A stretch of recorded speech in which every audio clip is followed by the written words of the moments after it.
Tonight, tragedy near Hanover. Can't do anything about it, but, we can come together and support each other. 3 young lives lost, a 4th seriously injured. Plus, 7 years for murder, a sentence handed down, the maximum available for a young offender. And getting a taste of the trades. I like how all of this is like hands-on and you actually get to do it. The job fair experience laying the foundation for future careers.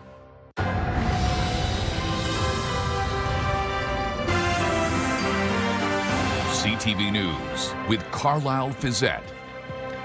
Good evening. Thanks for joining us. We begin tonight with a serious crash near Hanover, which killed 3 high school students yesterday and seriously injured a 4th. Scott Miller has more on the community grief just months after a similar tragedy involving Grey Bruce teenagers.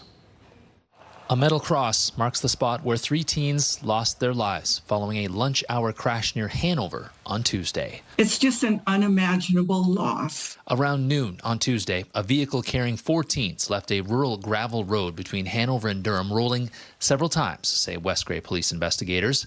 3 of the teens were ejected from the vehicle and died on scene. Another teen suffered life-threatening injuries and was airlifted to a London hospital. All 4 were students at John Diefenbaker Senior School in Hanover, all between the ages of 15 and 17. You can't expect it, you can't do anything about it, but, we can come together and support each other. We'll support the school, we'll support the families any way we can, and we'll support each other as a community. We're deeply saddened by the tragical motor vehicle collision in West Grey that claimed the lives of 3 young people and left another critically injured. Our hearts are with their families, friends, classmates, first responders, and the entire community as we all process this heartbreaking news, says a Facebook post from the Canadian Mental Health Association of Bruce Grey, amongst many groups and organizations offering condolences today. Sadly, this isn't the first time this year that a school and community in Grey Bruce County has had to deal with this kind of tragedy. In May, 4 students from Walkerton District Community School and their softball coach and teacher were killed in a crash north of London. Flags in both communities were flown half-staff today. Similar heartbreaking loss. For many of our students, staff, and families, we recognize that the shock and sadness they are experiencing may be compounded by recent tragedies that have occurred in some of our other schools. Much like those situations, we know that these students had many close connections and will be sadly missed by large networks of peers and staff, says a news release from the Blue Water District School Board. Now, late this afternoon, the West Grey police shared that the condition of the 4th victim of Tuesday's crash has improved from life-threatening injuries to critical but stable. Some bit of good news on one of the darkest days in Hanover's history. Our community is deeply saddened by this tragic event. The school board says their tragedy response team is offering counseling to students this week and for as long as they need it. Counseling in the community is also being offered. In Hanover, Scott Miller, CTV News. Provincial police say 2 people were seriously injured in a crash near Walkerton this afternoon.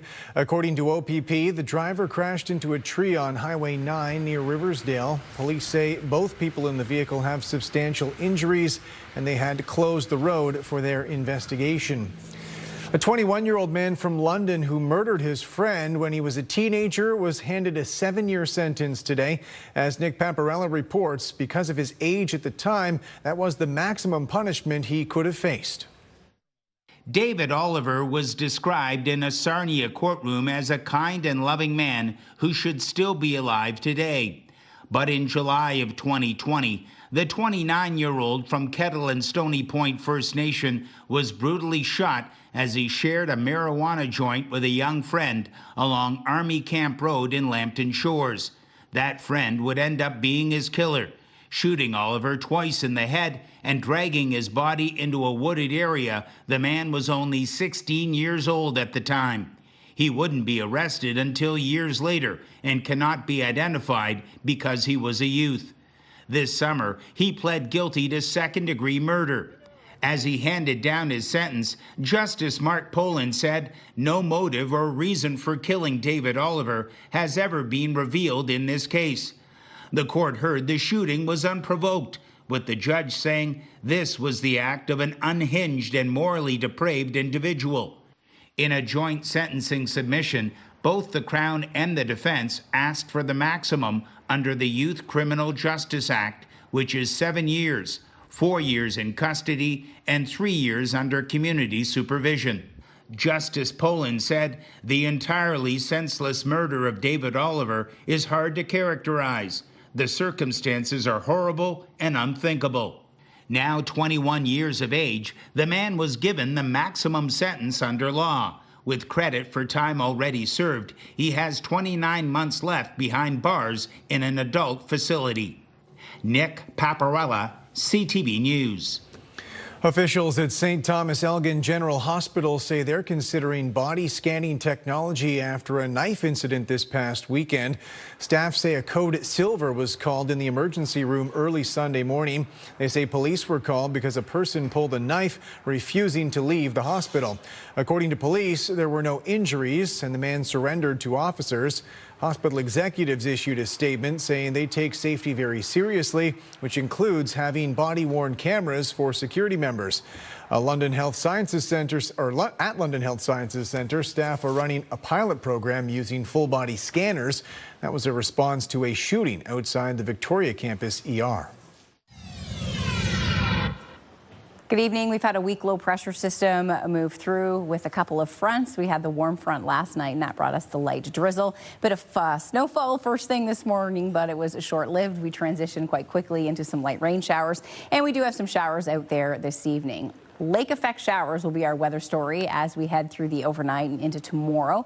Although we're not expecting anything measurable and widespread, it'll be fairly light in nature, but can't rule it out. Winds will be gusting out of the west. As we head through the late evening, the temperature will dip down to about 3 degrees by midnight, showers continuing. I'll take you through the extended forecast. We do have a bright spot on the way with some sunshine and no big snow systems moving in. I'll take you through all your local weather details in just a few minutes.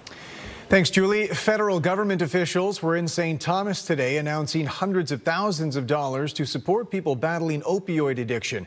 With more on the funding and who's getting it, here's Lauren Stallone.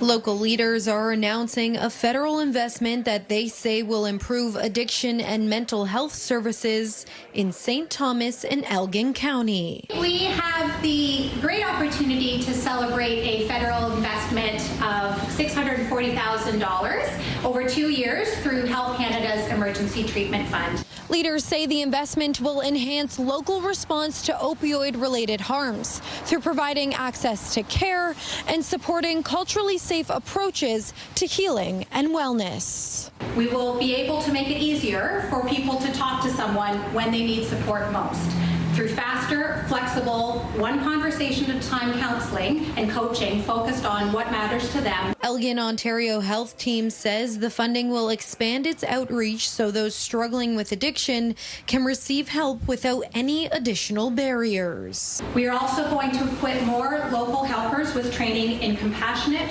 trauma-aware care, so every interaction feels safe. Local MPs say the funding speaks to the opioid crisis many communities across Ontario face. The effect in terms of overdoses, the social effects, I think in particular about the breakdown of families that continues to happen, and of course the strain on services that we see, especially in our hospitals. Mayor Joe Preston says he is proud to see community partners working together to make necessary changes in St. Thomas. We've proven our mettle, if you will, at the provincial and federal level to say, well, let St. Thomas try it. They'll show you how to maybe do it right. Leaders say today's announcement is just the beginning, and they will continue to work to put an end to opioid-related harms. Lauren Stallone, CTV News.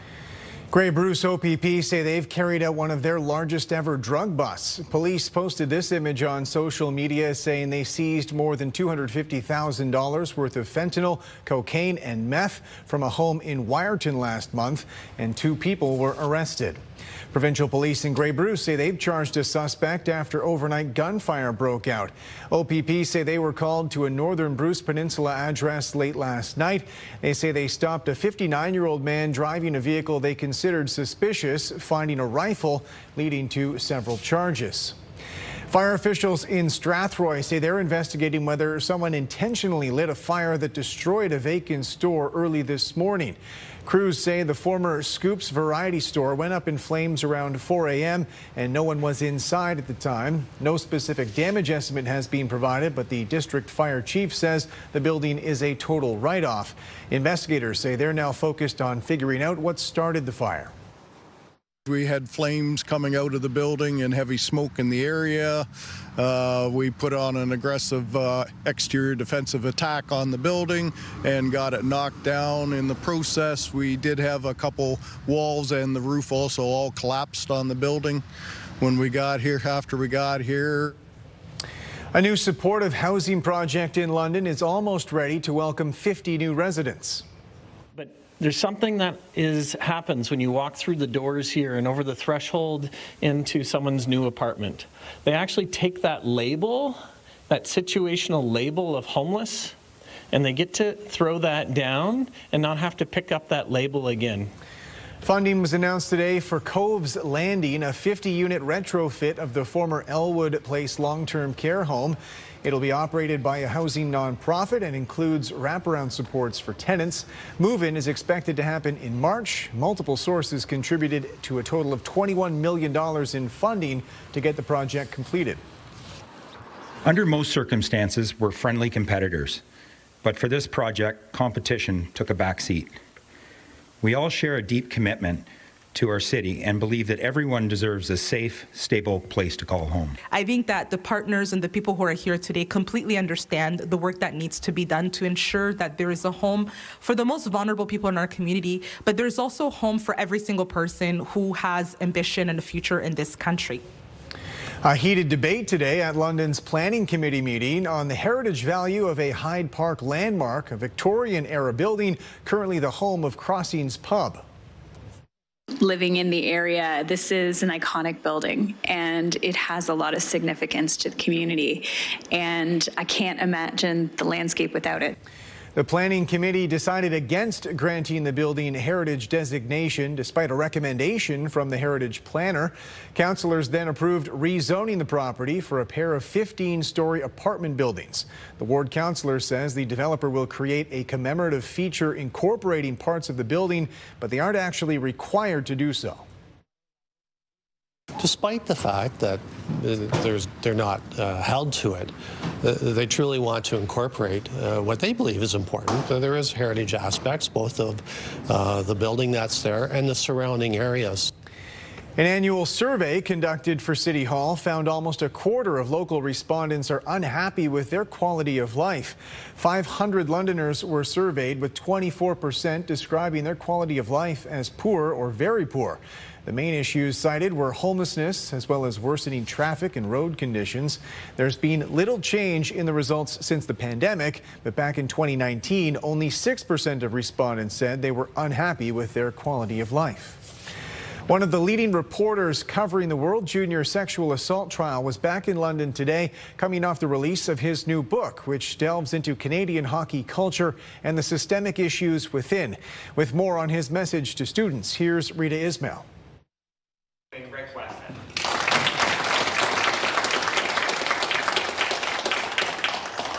Good afternoon. Can you guys hear me in the back? TSN senior correspondent Rick Westhead was in London today for a guest lecture at Western University. There was enough public pressure because Westhead's reporting frequently tackles controversial or underreported issues in sports, most notably breaking the Hockey Canada Juniors trial. $3.5 million lawsuit against Hockey Canada. Westhead was among the first to publicly report on the lawsuit and settlement related to the 2018 incident involving the Hockey Canada junior team. The public trust in journalists is lower than it's ever been. So I love taking these opportunities to explain to people how we actually do our work, how, when we get credible news tips, the amount of work and effort that it goes in to try to corroborate what people are telling us, how stories are edited, fact-checked, how they're legally vetted.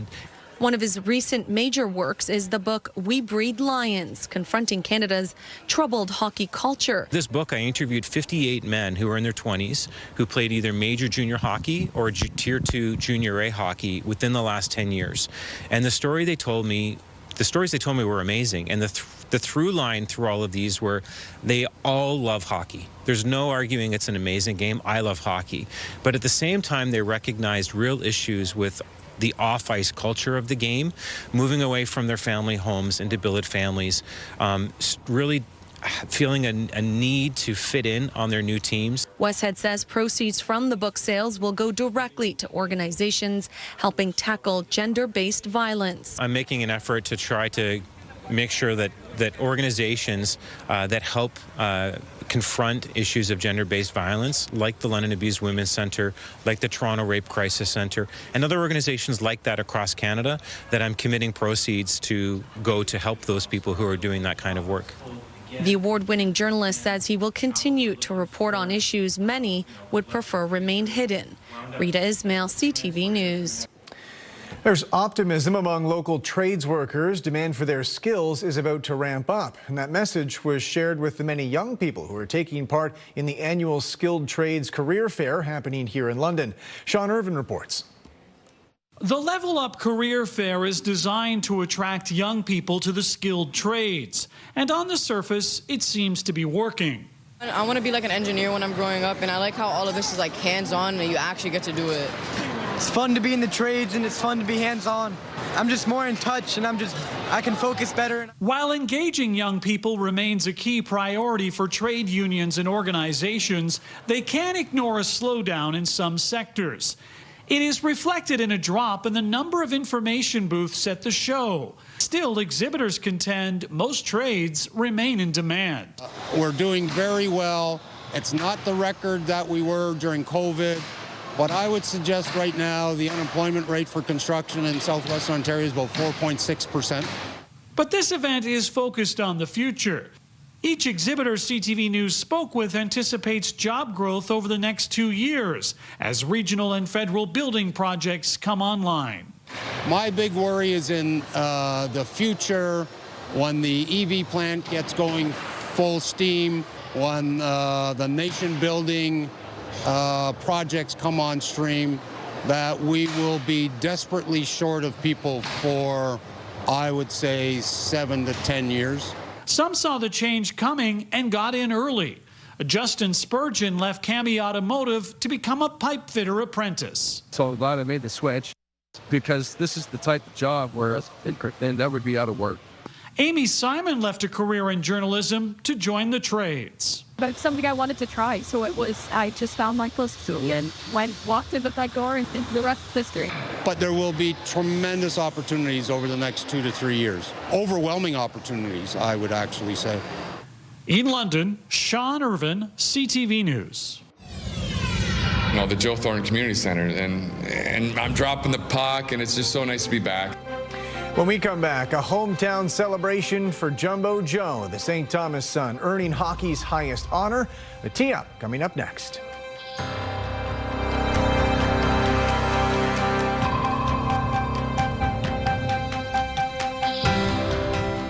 Download the CTV News app and stay on top of local stories as they unfold. We begin tonight with Ontario's latest. Customize your feed and watch live wherever you are. ctvlondon.ca, your home for news.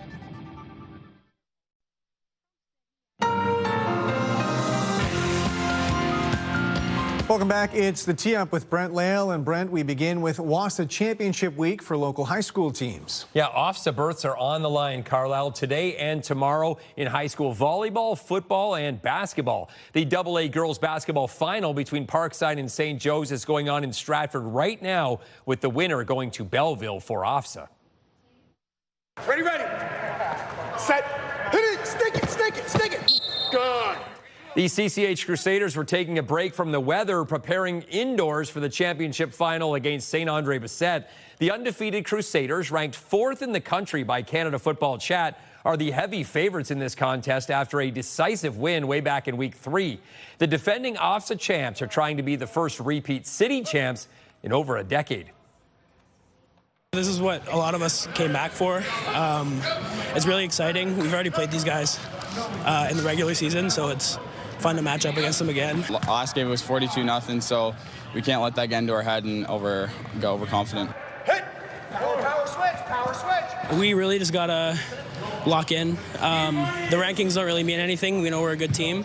But we can only really just be the best that we can be. We got to get there. It'd be pretty special. First time, I think, in over a decade that's been done in London. So we're hoping to prove to everybody that we're the best.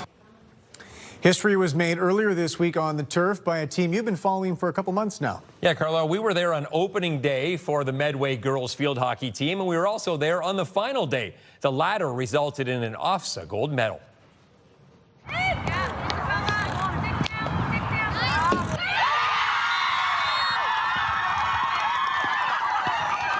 It's incredible. I think we all worked so hard all season for this moment, and we came together when it really mattered as a team and got it done.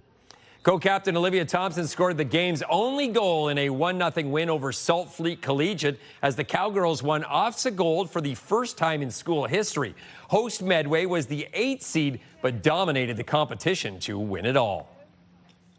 London is underrated as far as field hockey goes. We don't have a huge league to develop from, but hopefully having this here, we have the facilities here. It's such an incredible sport. It changed the course of my life, and I'm hoping that even for 1 or 2 players here, that it will do the same for them. It opens up pathways for them. I've never seen this many people watch a game for field hockey before, and I think it's incredible.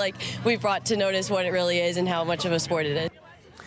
And the London Knights are on the road tonight in Michigan, Brent. Yeah, and they're building momentum, Carlyle. Winners of 7 of their last 10. They're making their way up the standings.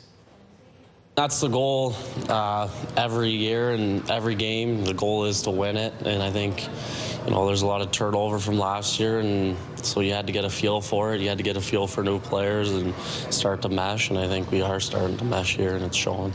And finally, Brent, a special week for St. Thomas native Joe Thornton. Yeah, a lot of laughs and a lot of memories, Carlyle, and a lot of crying as well for Jumbo Joe this week as he returned home and received hockey's highest honor.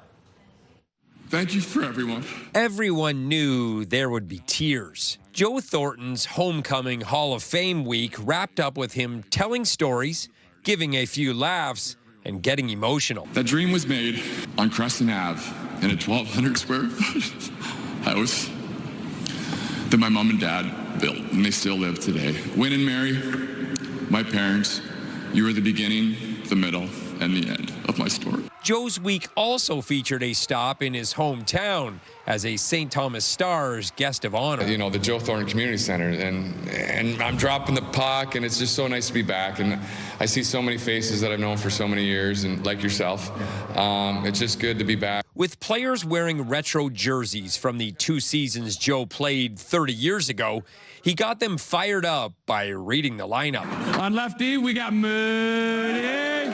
From there, it was onto the ice where more tears were shed. This is, where it all started. I left here at 16 years old and really never came back. But this is where home is. Thank you. There's no pressure because he doesn't have to score a goal or get an assist or win the game, so there's nothing to it. It's just so wonderful that they've all come to see Joe. There were hundreds of Thornton fans, and it seemed like Joe stopped to greet all of them. He signed hundreds of autographs. There's no way we were not coming to see him. So, yeah, great guy. And he's spending all kinds of time with the kids and families, and, yeah, wonderful. Joe returns home from San Jose more often than people know. He slips in and out, spending time with his wife and kids on his farm. We come back here as much as we can in the summers and a little bit in the winters now that I'm retired, but we try to get back here as much as we can because we just love it. After inspiring his former Junior B club to a 7-3 win over London, it was off to Toronto for induction day. Bring on the bagpipes. It's time to party. Thank you, everyone. I love you. Brent Lale, CTV News. Julie, it'd really be hard-pressed to find a sports figure, or maybe any public figure, more beloved in this community and, of course, in the game. Jumbo Joe, just a fan favorite all around. And such a heartfelt interview.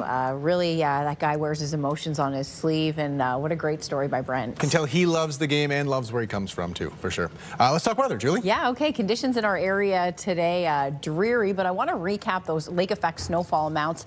London Airport reporting 17 centimeters, London area 29 centimeters, and the winner, Glencoe, at 58 centimeters. So that was our big lake effect snow event. Environment Canada just releasing those numbers today, and a lot of those are reported by weather watchers. 5 degrees our high today. +1 our low. Comparing that with what's normal for this time of year, 8 and 0. So once again, we were below normal. Lake effect showers. So we have had a weak little system move through. Last night, the warm front came in with that light drizzle. Today, the showers associated with the cold front. And now we're getting some lake effect showers. And so this will continue as we head through the evening. The probability overnight about a 40% chance, and heading into tomorrow could still see some showers. Now high pressure is going to try and build in. We do have some dry air, but of course we have all this cool air over the Great Lakes, and that generates off lake shower action. So that's what we're expecting overnight and into tomorrow, although sunshine is going to start to break through that cloud cover. Temperatures dipping down between 0 and +1. Now many people in Canada reporting that they saw the northern lights. Perhaps you've seen some of those visuals on social media. With our cloud deck in place, no northern lights were visible in southern Ontario. Now you do have the opportunity over the next couple of days. However, we are expecting a fairly thick deck of cloud once again tonight. Some breaks, though, likely between about 4 and 6 a.m. Now, as we look across the country, the cold air is now bottled up to the north and through the Northwest Territories, and none of it. Temperatures have dropped down to about -30. So it's very cold, but you can see the warmth has returned down towards the southern U.S. Florida's back up to 20 degrees in Orlando after some cold air moved through. Now, that cold air has retreated, but also pushed in through northern Quebec, where temperatures have dropped off, and we are seeing a bit more moderation from coast to coast tonight. As we go out 24 hours, you can see some rainfall to the lee of Georgian Bay, making its way all the way across Lake Ontario. We do have some showers continuing in through Grey and Bruce tonight, but still some cloud cover. Now, areas down towards the southwest won't see a whole lot in the way of cloud. That's breaking up for you. But this is the off-lake component that we'll have to deal with as we head into Thursday, and that's why we still have the chance for a bit of mixed precipitation, possibility of some light rainfall, but flakes mixing in. So your forecast for your Thursday, peaks of sunshine to a mix of sun and cloud. Now, there is still the chance for showers.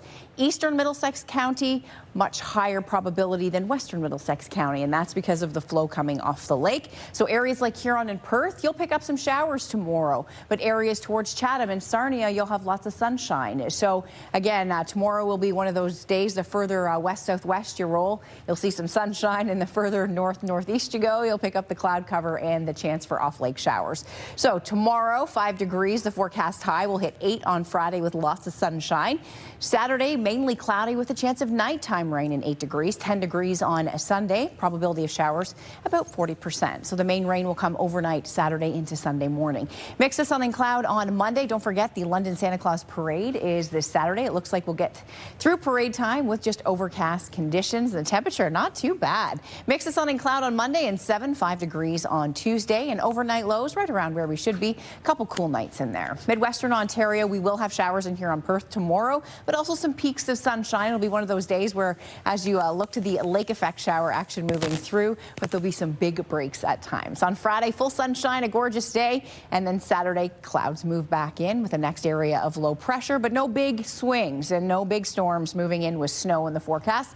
So we're going to be in the clear in terms of active weather. The next opportunity, Carlyle, for some measurable rainfall this weekend will be Saturday night into Sunday. But again, lake effect showers tomorrow expected with a few millimeters areas to the north. All right, Julie, thanks very much. Still ahead, airline staff bullying passengers. The confrontation that ended up in small claims court, and the passengers won. Got a couple chances for you to win tickets to some great shows coming to our area tomorrow morning. Yeah, I'll be listening at 8:40 for your chance to win your way in to see Dallas Smith. And we got Lee Bryce tickets closer to 9:15. Good luck. Welcome back. A new survey on Canadian finances suggests a more modest holiday spending season ahead.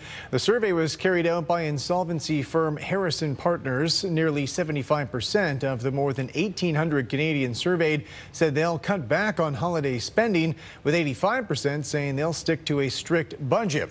More than half reported feeling financially unprepared for the upcoming season. Meanwhile, more businesses are looking to hire temporary seasonal workers for the holidays. According to a report from Indeed Canada, seasonal postings are up 12% this winter compared to this time last year. However, the numbers are still weak compared to earlier years. The report's author says demand for seasonal workers generally mimics the broader state of the economy. An Ontario couple have earned a small claims court victory over Air Transat. The incident stemmed from a video taken by the husband, which an airline staff member demanded he delete or they wouldn't be checked in for their flight. As Adrian Gobriel reports, that video proved to be crucial evidence. We want to go home, that's all. On March 31st, 2024, Madhu Haridas and his wife arrived at Punta Cana International Airport to check in for their Air Transat flight home to Toronto.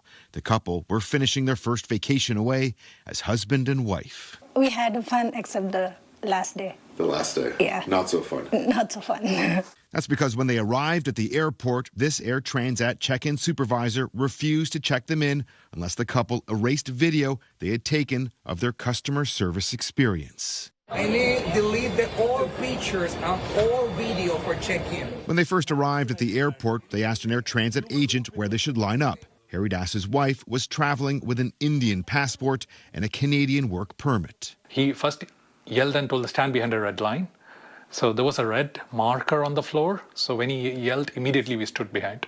The couple say they asked the agent to stop shouting. It was during that exchange he first refused to check them in. When he allowed everyone else to check in, that's when I started taking videos. Then came the ultimatum. Okay. Deleted all information with me in your cell phone. It is a form of extortion or blackmailing, essentially. Never allowed to check in, they had to purchase expensive same-day tickets with another airline. They took their case to small claims court. In a written decision, an Ontario judge found that Air Transat's conduct was effectively egregious. The judge applauded the couple for taking video, which assisted him in reaching his decision. There is no right for the airline or any airline employee to privacy that would deprive you of documenting how they are treating you. As a passenger, you should know your rights before you travel. Air Transat has declined to comment on the court's ruling. The small claims court ruling resulted in Air Transat having to pay $7,000 to the couple, who also say their payment included an email from the airline congratulating them on their victory. Adrian Gobriel, CTV News, Mississauga, Ontario.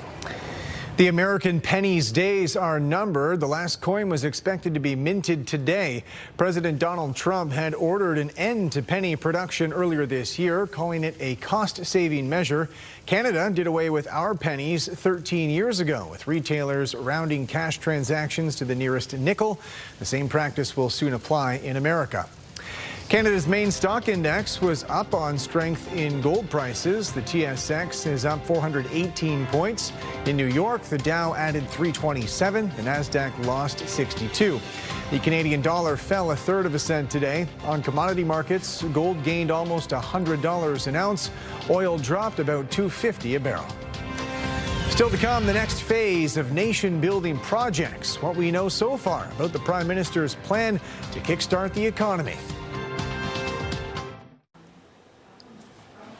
Welcome back. Specifics are expected tomorrow, but when it comes to the second phase of new nation-building projects, they're expected to include mining and energy development. With more on what will likely be unveiled, here's Abigail Beeman. Silism's LNG is charting a new course for a better future. A promotional video explains the Silism's mobile LNG facility, one of the major projects expected to be added to the list by the Prime Minister in Prince Rupert Thursday. And has North America's shortest marine route to growing Asian markets.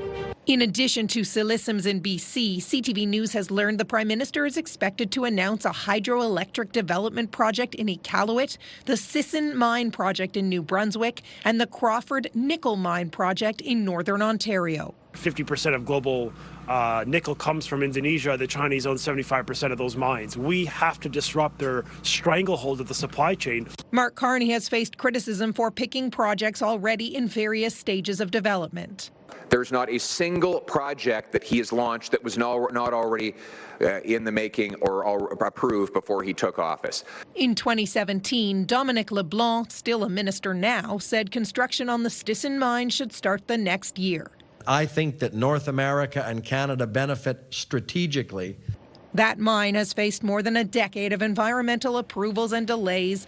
The defense minister today asked about the U.S.'s nearly $21 million contribution to it. Our Defense Department is cooperating with our Department of Natural Resources in order to help, first of all, identify the extent of critical minerals in Canada. These types of developments can carry dire and very expensive long-term liabilities. Short-term needs are very real in the Canadian economy. Long-term thinking also is needed.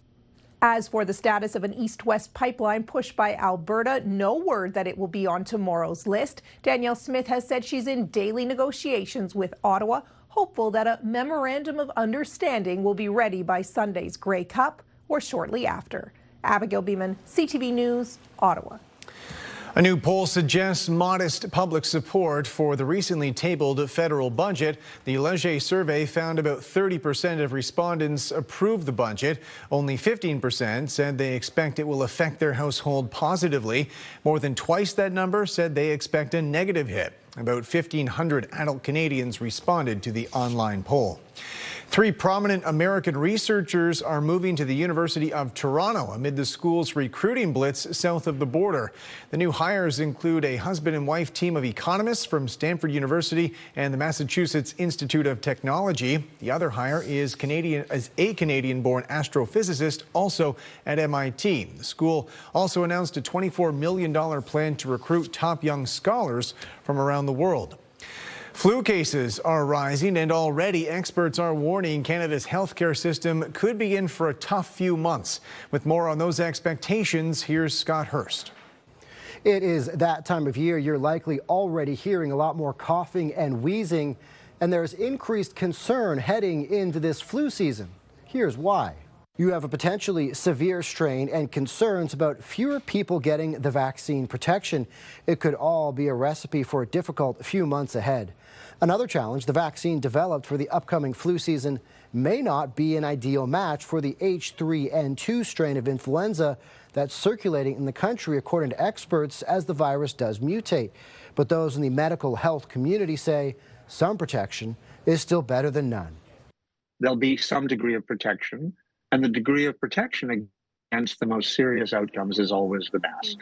So with mismatch, you might still get sick, but you might be protected from, for example, hospitalization or pneumonia or the more severe consequences of infection. While cases remain relatively low at the moment, being so early in the season, they are starting to trend upwards, with the latest national numbers showing more than 430 confirmed cases of influenza in the past week, just about 2% of tests being positive. The specific strain we're worried about this year is called H3N2. It tends to have more severe seasons. And so that's the worry, that the Australian data plus the strain that's circulating suggests that Canada could have a very tough season. You heard the doctor mention Australia, that country posting record-breaking flu numbers, with the Royal Australian College of GPs saying this should be a wake-up call as vaccination rates there stall. Scott Hurst, CTV News, Toronto. Tomorrow on CTV News, 70 years of community support, the Boys and Girls Club of London, and the difference made for thousands of kids. That story tomorrow on CTV News at 6.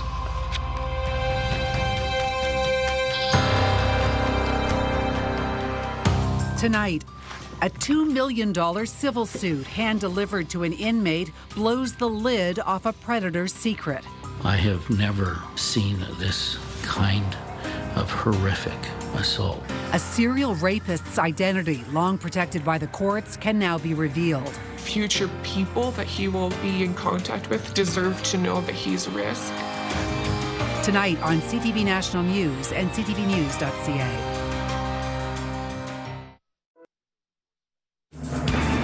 Thank you to Peggy Ann Wright. She took this photo on Lake Margaret, a winter wonderland after the recent snowfall. The melt is on across the area, and that snow will be history as we head into the weekend. Temperatures are warming up. Friday, we're back to 8 degrees with sunshine.